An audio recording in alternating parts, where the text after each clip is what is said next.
ta lấy loa cu công ray ray nè hàng qua thi loa cu bộ tô rây câu thấu loa cu mừng nè ti chu bờ ra thu ở mi cầu rọc tôi chớ lan đi đàn cầu kia tôi grui chẳng bị bộ tô rây lấy tôi ở mi có lời hò tít lệch lá nạp tắp bó lời dốc ní chẳng bị lại rây tơ lấy loa cu ở mi bộ tô rây ta lấy loa cu công ray ray nè hàng qua thi loa cu bộ tô rây câu thấu loa cu.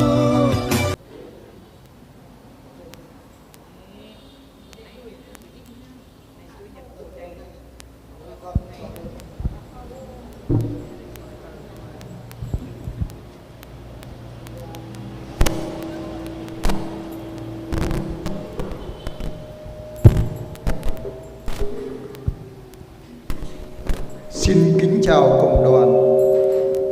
Kính thưa cộng đoàn, mỗi chiều thứ Bảy, mẹ luôn luôn mở rộng bàn tay ngóng chờ con cái của mẹ đến với mẹ, để mẹ ôm từng đứa con yêu dấu của mẹ vào lòng. Mẹ là mẹ hằng cứu giúp. Mẹ thấu hiểu từng đứa con đang mang thân phận đầy tội lỗi, đầy yếu đuối, đầy khốn khổ. Chiều hôm nay, mỗi người chúng ta chạy đến với mẹ để cùng với mẹ tạ ơn Chúa vì muôn ơn lành Chúa ban cho qua sự chuyển cầu của mẹ. Và chiều hôm nay, chúng ta cũng dâng lên mẹ tất cả những nỗi niềm của chúng ta để mẹ đón nhận và dâng lên Chúa, để xin Chúa chúc lành và ban cho từng người chúng ta những ơn mà Chúa thấy cần thiết cho cuộc đời của chúng ta. Với tâm tình ấy, chiều hôm nay mời cộng đoàn cùng chiêm ngắm mẹ với tước hiệu Đức Trinh Nữ Maria là mẹ của sự hòa giải. Ở gia mỹ ma mệt nông dòng đời mai đời dòng kèng khắp rim lâm rơi nằm ami Maria dơ tengan chang rơ mang ana khắp bù yang cơ mi rây hang ami kèng ami và rim cho ana amang ra ami ami jing ami anong gum suru na nào ami thao lu rim cho ana jing ana menui mau lu ta lời so sát lu ta lời từ du đầm ăn lu ta lời từ nắp từ nòng bưng ngót bưng anh cơ từ nắp lâm rơi anh rim cho bình ta đoại ta kỳ rơi hàng ami kiang mút rom hàng ami bên đi ớt cơ khoa giang ở đây doang lu bưng hem khoa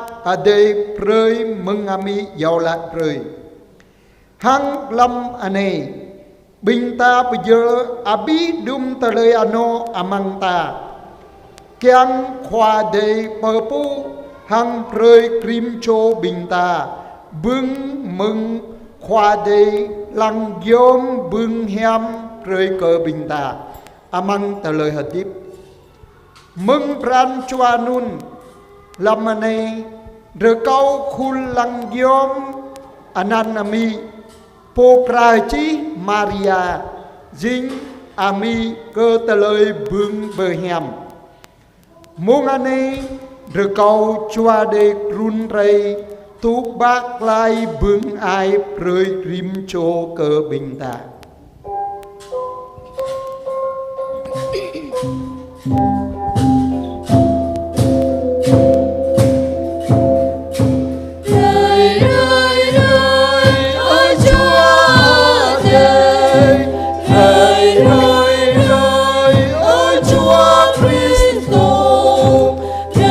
Phật mi pro rong lang tơ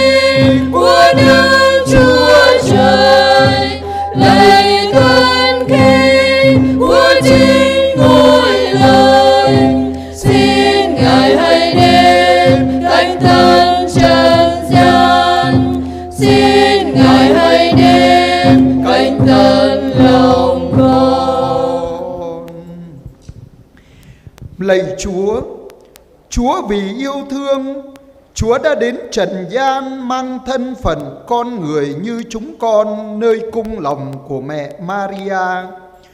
Chúa đã sống kiếp người như chúng con. Chúa đã chịu nạn, chịu chết để cứu độ chúng con. Giờ đây xin Chúa hãy ban cho chúng con được ơn biến đổi để quay trở về với Chúa, để đón nhận ơn tha thứ mà Chúa luôn mong chờ chúng con trở về đón nhận, nhất là trong năm thánh này.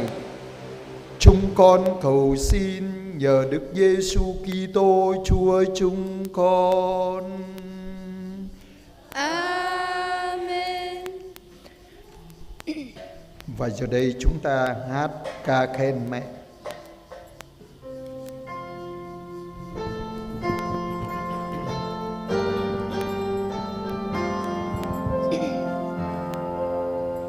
Maria Cahaya ya piaday paromya vibrancha tato bani Ave Ave Ave Maria Ave Ave Maria. Mẹ ơi xin kính chào mẹ đó mai khôi diêm lên. Mẹ ơi xin hát mừng mẹ khung ca muôn thế hệ. Ave Ave Ave Maria Ave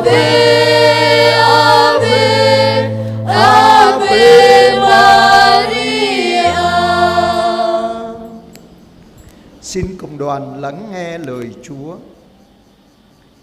Cho nên ai ở trong Đức Kitô thì là thụ tạo mới. Cái cũ đã qua, cái mới đã có đây rồi. Mọi sự ấy đều do bởi Thiên Chúa là Đấng đã nhờ Đức Kitô mà cho chúng ta được hòa giải với người và ban cho chúng tôi được phục vụ ơn hòa giải. Thật vậy, trong Đức Kitô, Thiên Chúa đã cho thế gian được hòa giải với người. Người không còn chấp tội nhân loại nữa và giao cho chúng tôi lời hòa giải. Vì thế, chúng tôi là sứ giả thay mặt Đức Kitô, như thể chính Thiên Chúa dùng chúng tôi mà khuyên dạy. Vậy nhân danh Đức Kitô, chúng tôi nài xin anh em hãy lo cho mình được hòa giải với Thiên Chúa. Đấng chẳng hề biết đến tội lỗi, thì Thiên Chúa đã biến người thành hiện thân của tội lỗi vì chúng ta, để làm cho chúng ta nên công chính trong người. Hanun haloi po do amang po Cristo, po hanun jing pro, tờ lời so regao lê, anh ấy tờ lời pro pru lê, giúp mà ta jing mừng khoa giang đề, po bơi hem ta hằng nhu po dua mừng Cristo khoa, hằng prey lê cơ gầm ngạ na pra bơi hem anun. Khoa giang đề amang po Cristo bơi hem lon tena hằng nhu po. Nhu bu tu yo ta đum tờ lời so sát gờ nhu hăng trao prơi cơ gầm ơi hẹp pờ hẻm hờnun gầm ơi dinh bình po pờ la po Cristo ca được khoa giang ở đây doa bình gầm ơi đá mơ chu alum mừng anan po Cristo gầm ơi cờ vứ ghi pờ hẻm bê hăng khoa giang ở đây bố bù mau cơ tờ lời so sát bơi khoa giang ở đây rơi nhu dinh tờ lời so sát doa cơ ta kiang cơ amang nhu ta đuôi dinh tờ lời tờ pa khoa giang ở đây. Xin mời cộng đoàn ngồi.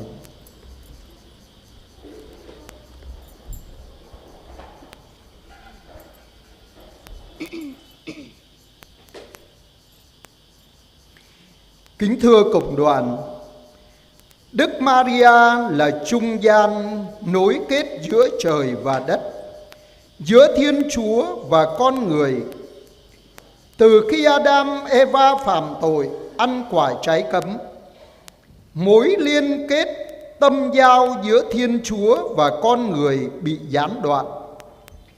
Từ khi Đức Giêsu từ trời xuống làm người trong cung lòng của mẹ Maria, từ giây phút ấy, trời đã mở ra, Thiên Chúa và con người nối kết lại. Mẹ trở thành Eva mới, cưu mang và sinh ra Adam mới là Đức Giêsu Kitô. Adam Eva xưa được tái sinh từ bụi đất nên cũng trở về bụi đất. Eva Adam mới được tác sinh bởi thần khí, được nuôi dưỡng bằng thần khí nên hướng về trời cao. Chính vì vậy, mẹ Maria là cầu nối đưa nhân loại đến với Thiên Chúa qua con của mẹ. Chúa Giêsu là đầu, hội thánh là thân mình, nên mẹ là mẹ của hội thánh và là mẹ của mỗi người chúng ta. Mẹ và Chúa Giêsu luôn mong chờ từng giây từng phút để trao ban ơn tha thứ cho những ai đến với mẹ, để mẹ đưa từng người đến với Chúa. Quả thật như lời nguyện, không ai chạy đến với mẹ mà mẹ chẳng nhập lời. Mẹ ơi, mẹ luôn yêu thương chúng con, luôn trông chờ chúng con đến với mẹ. Nhưng vì miếng cơm manh áo đã làm chúng con quên mất Chúa và mẹ. Xin mẹ hãy tha thứ cho chúng con. Xin mẹ hãy cứu giúp chúng con. Xin mẹ hãy giúp chúng con biết quay trở về với Chúa, biết siêng năng chạy đến với Chúa, nhất là trong năm thánh này, để chúng con được đón nhận ơn tha thứ một cách thực sự. Chúng con nài xin mẹ. Ở gia mị ma mét nông dòng đời mai từ dòng kèng khắp. Ami Maria Jingpo do tông ra rengit lon hang lon tena. Tông ra khoa ở đây hang menui menam. Mừng lâm Adam Eva bong bó com. Ran khắp khoa đây hang menui menam với cha dưỡng. Mừng lâm mung Giêsu khoa bởi rengit run ray jing rup menui bởi tian ami Maria. Mừng minit anun rengit lon hang menui menam siêu bởi xịt lại dỡ. Ami Maria jing Eva pro game hang tờ kiang rây Adam pro jing Giêsu Christo khoa. Adam Eva dumati tờ bia mừng mùi lon ắt vớt lại bởi lon. Eva Adam pro bởi chính mừng chua đề. Chêm rong mừng chua đề. Anun hờ điệp mừng rengit. Sit jua anun. Ami Maria Jingpo ba chelan ba menui menam bướp khoa yang ở đây mừng ana ami. Giêsu khoa jing ako khun chenum mayang jing krơi chan. Juanun ami jing ami khun chenum mayang hang jing ami rim cho cơ bình ta. Ami Maria hang Giêsu khoa trang remang rim mung rim minit kiang bởi trao prơi bưng bậc lái bưng pap nhai rơi krim cho rây hang ami kiang ami pa bướp khoa yang ở đây. Xít nhớ Cá tờ lời giàu lại bù bồ lời đoài tờ kỳ rây hằng ami cờ nông bù chơ ca bưng mừng ami ở ami y khắp pháp cơ bình gờ mơi nà nào trang rơ mang bình gờ mơi rây hằng ami nà nào sa mơ mừng rắc các công ngàn hoa sơi nhầm bồng ngã bình gờ mơi vua rập khoa giang ở đây hằng ami rơ cao ý pháp mà nhai bình gờ mơi rơ cao ami gum juru bình gờ mơi rơ cao ami gum bình gờ mơi thao vớt lại hằng khoa giang ở đây thao kreng đoái tắc kỳ rây hằng khoa giang ở đây lo đừng amang thun mới giang ở này Kiang bình gờ mơi chợ ca tu bưng báp tờ lời xó bí tí pran hằng bíp tờ lời pran chua pran khắp khoa đầy bình gờ mơi cờ vứ rờ cao hằng mi. Và giờ đây chúng ta cùng nhau hát ca khen Chúa Bà Mẹ qua lời kinh lạy Cha kính mừng sáng danh.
Và giờ đây chúng ta cùng với những người tạ ơn Chúa Bà Mẹ trong tuần qua.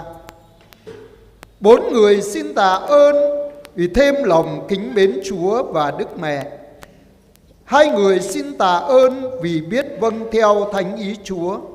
3 người xin tạ ơn vì đã chừa bỏ tội lỗi và tính hư nết xấu. 1 người xin tạ ơn vì đã ăn năn trở về cùng Chúa. 7 người xin tạ ơn vì đi đường được bình an. 5 người xin tạ ơn vì có công ăn việc làm. 1 người xin tạ ơn vì mau trả hết nợ. 1 người xin tạ ơn vì đã đòi được nợ. 1 người xin tạ ơn vì gia đình sum họp hòa thuận thương yêu nhau. 3 người xin tạ ơn vì gia đình được bình an. 1 người xin tạ ơn vì con cái ngoan ngoãn học hành tấn tới. 4 người xin tạ ơn vì đã khỏi ốm đau bệnh tật. 2 người xin tạ ơn vì cầu cho các linh hồn. 1 người xin tạ ơn vì đã thánh hóa bản thân, cải thiện đời sống. 4 người xin tạ ơn vì đã cứu giúp trong cơn gian nan khốn khó. 3 người xin tạ ơn vì đã bình an trong tâm hồn và trong cuộc sống. 1 người xin tạ ơn vì sinh nở được bình an. 1 người xin tạ ơn vì đã có con cái. Và tất cả những lời tạ ơn trong tuần qua, một cách âm thầm mẹ đã cầu nguyện cho chúng ta đón nhận được ơn. Chúng ta cũng hiệp với những người này để tạ ơn Chúa và cảm ơn mẹ. Hiệp cùng mẹ Thiên Chúa, chúng con xin tạ ơn Cha. Chúng con xin tạ ơn Cha. Bình ta mút ròm hằng cơ bình po bani khoa giang đề hằng ami Maria. Pa chô bani doa cơ bờ thim ran khắp khoa giang đề hằng ami Maria. Doa chô bani doa cơ thao mư hẹp khoa giang đề. Doa chô bani doa cơ chấp pru padut. 5 chô bani bưng doa cơ nào amang chelan renuk renwa. 6 chô bani bưng doa cơ đuôi mạc lại hnữ đom. 6 chô bani bưng doa cơ sangano renuk renwa. Rema chô bani bưng doa cơ lâm roa noa. Pa chô bani bưng doa cơ gum cheru lom tenap tenom. Hằng đùm mà ta ami giàu lai rơi cơ bình ta đọ hà bắt được chú lâu này ta mút ròm hằng bần đi khoa giang đây hằng ami Maria.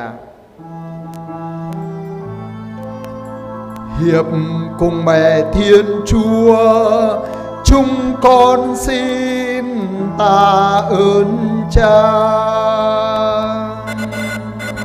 Chúng con xin tạ ơn Cha.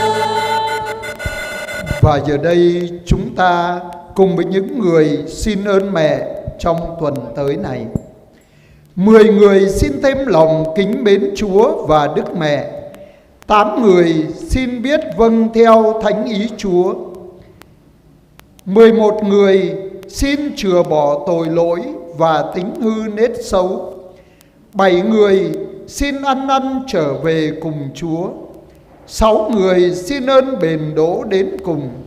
9 người xin đi đường được bình an. 7 người xin cho có công ăn việc làm. 7 người xin cho mau trả hết nợ. 4 người xin cho đòi được nợ. 9 người xin cho gia đình sum họp hòa thuận thương yêu nhau. 8 người xin cho gia đình được bình an. 6 người xin ơn như ý. 6 người xin cho con cái ngoan ngoãn học hành tấn tới. 1 người xin tìm được người thân. 9 người xin cho khỏi ốm đau bệnh tật. 5 người xin ơn chết lành. 10 người xin cầu cho các linh hồn. 6 người xin thánh hóa bản thân, cải thiện đời sống. 8 người xin cứu giúp trong cơn gian nan khốn khó. 7 người xin ơn bình an trong tâm hồn và trong cuộc sống. 1 người xin sinh nở được bình an.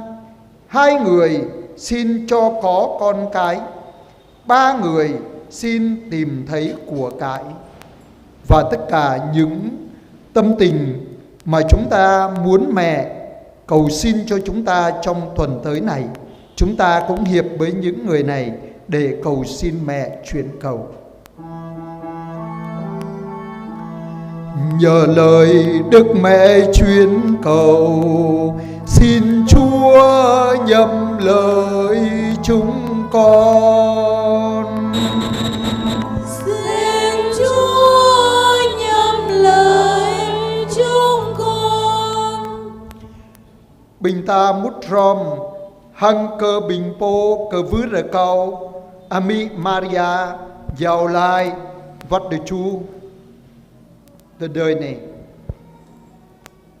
Plu cho rờ cầu thim ran khắp khoa yang ở đây hăng Ami Maria. Hợp plu clau cho rờ cầu bây giờ ta lời hạt tiếp amang proa bờ com rơi chăn. Hợp plu cho rờ cầu plui ta lời sót hăng cờ núi Sapram. Hợp lú ba chô đờ cao hợp lọc đoài lại hăng khoa yang ở đây. Hợp lú chô đờ cao cờ chấp rú bà đút. Hợp lú đoài chô đờ cao nào amang trở lan rờ núc rờ noa. Từ chú chô đờ cao hầm mau prạ ma. Chơ pan chô đờ cao tanh la à bí hờ nữ. Ba chô đờ cao đuôi mạc lại hờ nữ đòm. Hợp lú ba chô đờ cao sang anh nó bờ góc thâu mút rôm kèng khắp. Hợp lú ba chô đờ cao sang anh nó rờ núc rờ noa. Rờ ma chô đờ cao tùy pran. Rờ ma chô đờ cao ana sang hờ kram đi tùy. Sai chô rờ cao bút lại mà núi chạy game. Hợp lúc clau chô rờ cao lâm rọa nọa. 5 chô rờ cao dây mà ác.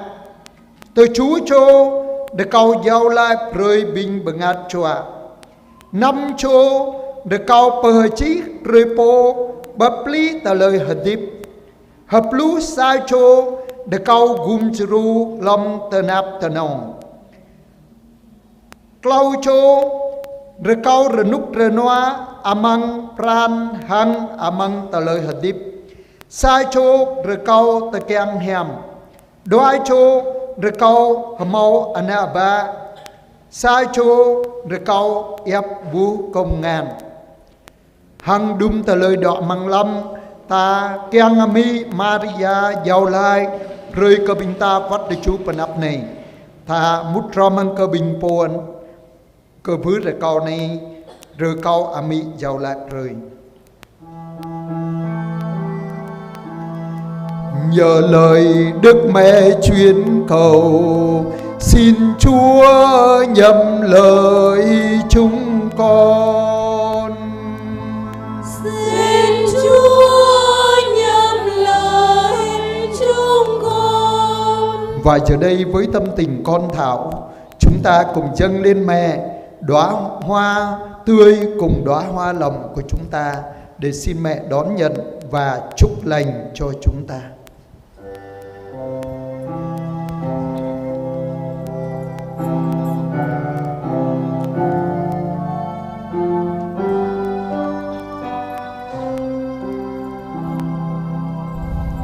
Nhìn lên ánh mẹ tay bồng Giêsu, con như chẳng thấy một trời yêu thương bao la hạnh phúc vừng sâu khoan dung nơi ánh mắt mẹ từ nhân biết bao.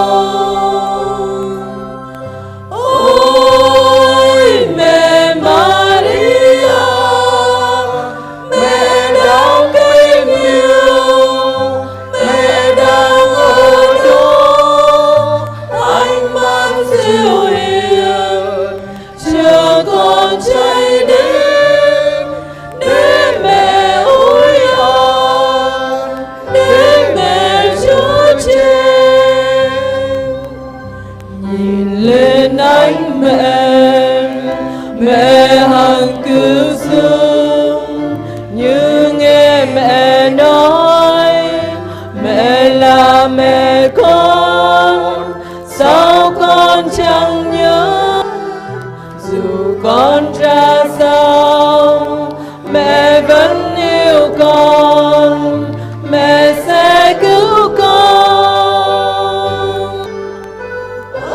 Ôi mẹ Maria mẹ đang thương yêu mẹ đang ở đó ánh mắt dịu hiền chờ con chạy đến để mẹ ôi an để mẹ chữa trị.